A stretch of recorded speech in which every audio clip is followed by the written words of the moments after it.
We've got to recognise an ethical issue in the first place, and that's part of the challenge. If you don't see it as an ethical issue, you don't even go into that decision-making framework. So first challenge, realise you've got an ethical issue that you need to deal with. Get the facts, evaluate alternatives, think critically, make a decision and test it, and then reflect. You know, did you make the right decision? Why didn't you make the right decision? What was wrong? Where did you go wrong? What was the factor that influenced you to take the course that you did? Some of the simple decision-making frameworks and ethical tests. One that I use that I really like, really simple, is the book, bell and candle test. The book test is, what does the legislation say? What does the policy say? What do the rules say? Is there anything in writing that says, you know, you shouldn't do this or you shouldn't do that? The bell test. Are your alarm bells going off? Is your gut wrenching? Are you not sleeping at night? Are you tossing and turning? It's a pretty good sign that you've got an ethical dilemma on your hands. And the candle test. How would you feel if someone held a candle or a light up to what you did, that actually they scrutinised what you had done? So they're three, I think, the visual images are good, the book, bell and candle test, but they work for me, and hopefully there might be a little useful test. Could I tell me mum? That's the one the Commissioner uses, and he tells people, could I tell me mum, is one of his personal tests. Another handy little one to use. The imaginary video camera. You know, what happens if it was a candid camera type situation and this was going to be reproduced, or it was going to be on the front page of the newspaper tomorrow? How would I feel? The other person's shoes. Aren't they lovely shoes? You know, empathy, putting yourself in the other person's shoes, taking a different viewpoint. And cultural considerations, as Rebecca rightly raised, we need to take that into consideration as well. Leadership and ethics, quite a complex issue, and there's lots of great books written on it. Power tends to corrupt. Absolute power corrupts absolutely. Lord Acton's dictum. He was actually writing about the Pope and the Catholic Church when he wrote that many years ago. I just think there's an element of truth in that, and I think I can see a few people nodding. Power, the concept of power can be a corrupting influence.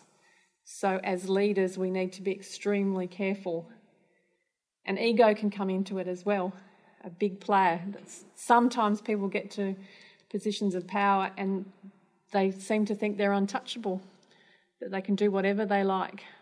And sometimes in organisational cultures, no one tells them that they're doing the wrong thing. The emperor wearing no clothes. Sometimes no one will let you know. So just be aware.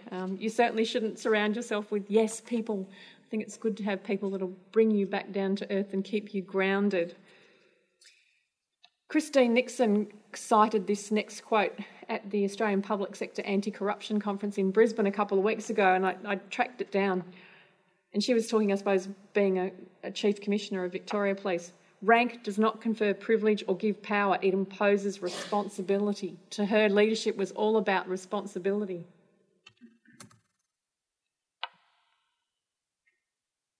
I hope you're sort of getting the idea that ethics is a little bit, and leadership's quite a complex topic. There's lots of theories and lots of approaches. It can be very confronting. And we all need to think about whether we've got a good moral compass, whether we are ethical leaders.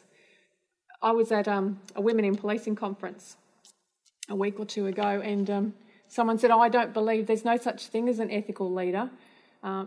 There's effective leaders. And I said, excuse me? Of course there is. I said, you can be very effective as a leader, but be highly unethical. There is ethical leadership, and it's quite different to being a successful leader. A successful leader might be very much an unethical leader. So it's certainly not one and the same thing. In leadership, we need to consider the power dimension and moral obligations of justice, duty and the greatest good. Leadership and innovation. I think the pharmaceutical industry is a prime example. And my first degree was in pharmacy, so I do have an affinity for drug issues and ethics surrounding that. And animal issues, as you heard earlier on, given my involvement with the RSPCA. There's a lot of areas of innovation where ethics is just a primary critical issue.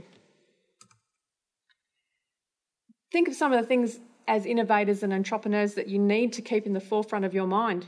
Intellectual property. It might be your intellectual property that's up for grabs. Empathy. Put yourself in, put it the other way around. You want to protect your intellectual property. So you might have a bit more respect for other people's intellectual property. Sustainability, which is really important. Privacy and confidentiality.